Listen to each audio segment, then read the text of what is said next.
What is going on, everyone? Badger here. Should have like and sub, and let's get into this. Superman is out. Hopefully, you have seen it if you are choosing to watch this video, especially the full spoiler video. This is finally where we can talk about it. So, first and foremost, I like David Cornsweet as Superman. I have liked all the Supermans. I've liked something about their performance. I thought they've all been good. Their movies all range in quality, and they all do and say some things that I would have them do and not have them do. This is by far the most emotionally vulnerable and the weakest Superman that we have seen, certainly. And that's we're told that he's the strongest. They call him a metahuman. He's not a metahuman. He's an alien. James doesn't understand the description of metahuman, but that's all right. They say he's the strongest person on the planet, but we don't really get any evidence of that because the movie starts off with him losing. It sort of keeps him there until the very end.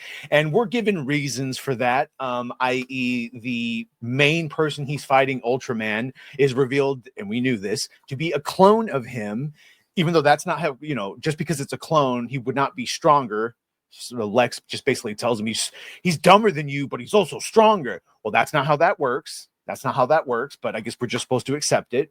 Clark is the strongest Kryptonian because he's been on Earth for 30 years and he's had 3 decades of absorbing yellow sunlight. But to that end, also, this Superman does not have the healing factors that other do. Every time he loses a fight, he then needs to go back to the Fortress of Solitude to have the robots charge him with magnifying lenses or whatever and charge him up like a video game. So not a fan of that. Like I said, it starts him losing with the narration or the on screen, the words that this is the first time Superman's lost a fight that you don't see. And, he gets beaten up by Krypto and dragged in and got to get back to the fray. And he goes back to fight the Bravi and he immediately is beaten up again. And so he just never even gets a hit in. It's fine to show him get beaten up, but at least let him get one hit in. Just let him get one heroic moment. And unfortunately, it keeps this way through the whole movie because right after that opening of him getting beaten up, it goes to the geopolitical discussion with Lois, where he's beaten up in that conversation. And it's revealed that he is extremely naive, both as a hero and as an adult and as someone, a journalist with geopolitical decisions and countries and all that. He's very naive, very emotionally, just wears everything on his sleeves. The Superman stoic persona is just that, and he's not doing it well. Lois basically gets him to get so mad and huffy that he leaves. And that's when we go to the fact that Lex and all of them had followed him. They were tracking his flight pass. They are able to get into the Fortress of Solitude. And the message that is routinely played for Kal-El from his parents that he just cherishes is hacked and fully transcribed. And this is where the biggest sin of the movie comes to me, something that makes me very worried about Supergirl and anything forward. And that's where James Gunn made the decision to have Jor-El be a space fascist who wants Clark. He tells them that these people on Earth, they're weak of body and spirit and mind, and you can rule over them. And then the mother tells him to make sure to dispose of anyone who won't or can't serve you and to spread your seed basically to as many women so that the sons of Krypton and Krypton can live on through you. So they pull the exact thing that Brightburn did, which is James Gunn's evil Superman movie where, hey, spoiler, the twist was they sent him there to rule. He does the same thing here. And people okay, well, that's fine. That's Lex hacked it. But it's told specifically that, nope, I didn't hack it. This is the translation. And Mr. Terrific says, no, 33, individual. These people, they're impeccable, impeachable. If they all said it, it's true. And then it's doubled down at the end, of course, of the movie by not even spoiler because it's spoilers, but the movie ends with him in the Fortress of Solitude and the robots saying, we'll play your parents' message. And instead it's home videos of his hick, Ma and Pa. And yes, Ma and Pa Kind are as hicky as hick can be. They can barely form sentences. It's fine. They try, but boy, it's a far cry from some of the other depictions of Ma and Pa Kind. Nicholas Hoult, again, great in a lot of scenes, but he also super emotional. I mean, again, when the Jesse Eisenberg version of Lex Luthor has more tactical control of his thoughts and feelings, well, that maybe isn't the best thing for some people. Like I said, he did his job. Reportedly, he got paid $2 million for this, and David and Rachel got paid $750. So he was the bigger star. Yeah, I liked Lex until I didn't, and that's more towards the end where he kind of went off the rails. But maybe that was just to show that emotionally he was compromising his thinking, which is fine. It's fine. Again, these are all the whole time I'm watching this. I'm like, boy, I'd like a sequel, but just not done by James Gunn. Something more coherent. But other than that, yes, he does his job very well. Lois is fine, but they really only get like 2 scenes together. Really, they get the geopolitical scene that ends in a fight, and then they don't see each other again until she rescues him with Mr. Terrific from the prison cell, and then they go back, and then there's this little scene at the end. But in a Superman movie, they don't get a lot of time together, and I know that was one of the concerns. It might have followed Superman, but I don't think it actually focused on Superman because, yes, Jimmy Olsen and Lois Lane and the Justice Gang got far more attention. They're all fine except for Hot Girl. Mr. Terrific, again, is the takeaway, and that's one of the problems when your Superman movie that's supposed to be introducing and getting everyone hyped to Superman, and everyone is just talking about Mr. Terrific. Mr. Terrific, who got the best fight scene, some of the best lines. And so that's the other issue, is every single heroic moment that could have been given to Superman was given to other people. So you just have him beaten up.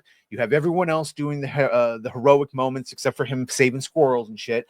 But every other cool moment went to someone else. Again, Krypto, I just found him extremely annoying, and he's the main impotence of the whole thing. So the whole thing is, after they take the message, they also kidnap Krypto, and that's when we get Superman going back after the after the kaiju fight, which was arranged as a distraction so that Clark wouldn't go back to the fortress while they were stealing it.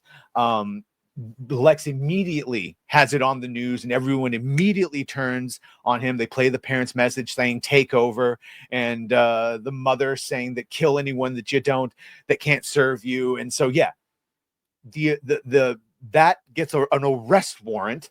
Lex Luthor convinces the government to put an arrest warrant out and let his private army, basically, of Raptors and the super soldier suits and Ultraman and the engineer to take him to his portal dimension, which, again, it's so quick. Clark can't find the dog. We get the interdimensional this scene, which we all were wondering what the hell that was.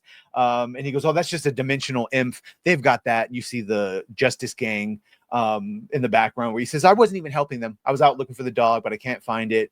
Department of Justice put a warrant out for my arrest, so I'm going to go turn myself in because that's probably the only way I'm going to find the dog." And then they just cut right to the scene from the trailer of his face getting slammed into the ground by Ultraman. And that picture right there, I think Az said it, that basically is indicative of where Superman is through the whole movie, his face in the ground. And actually, this isn't a bad either. Yeah. So then he gets captured. He's put into the cell with Metamorpho, who can make the kryptonite. We get the one moment of seriousness where, which is also undercut. I remembered the thing because every single scene that Sirius is undercut. Basically, there's someone that helps. You've seen him in the trailer, the falafel guy that helps Superman up from the ground. Lex kidnaps him to like play Russian roulette in front of him, and on the second shot, it actually kills him, and we get a scream from Superman? But then the big thematic moment there is that's Metamorpho sees that and he decides to help.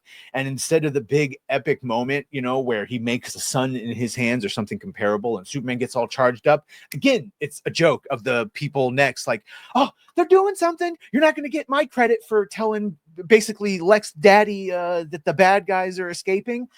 Again, every moment is undercut by a joke. It is not until finally Lex completely melts down at the end, and the city opens up. the portal, which Mr. Terrific says would be super dangerous to hold open, is of course held open. Finally, Superman, after a wasted fight with him, Engineer, and Ultraman in the stadium, that stadium fight we kept seeing, which could have been on par with the Smallville fight from Man of Steel, and it's not. It's just completely throwaway. And then the resolution to that is Superman does what Tony Stark does in the first Iron Man. He just flies up, not the icing thing, but he just flies up and then flies right back down at full speed. And that's how he gets rid of the Engineer and the nanites that are all in his lungs and choking him, instead of just using laser vision or super breath to freeze them and expel them, whatever. But he's the weakest Superman, so I guess he can't do that. And then we finally get Ultraman versus Superman. This will be compared to Zod versus Superman, and spoilers, Zod versus Superman is a better fight. First and foremost, if the complaint was in Man of Steel that too many people died because they're fighting in the city and that he should have flown them away, whatever, that should all be negated by this in Ultraman fight, where even though they tried to tell you the city has been evacuated, which is, if that's true, there's zero stakes.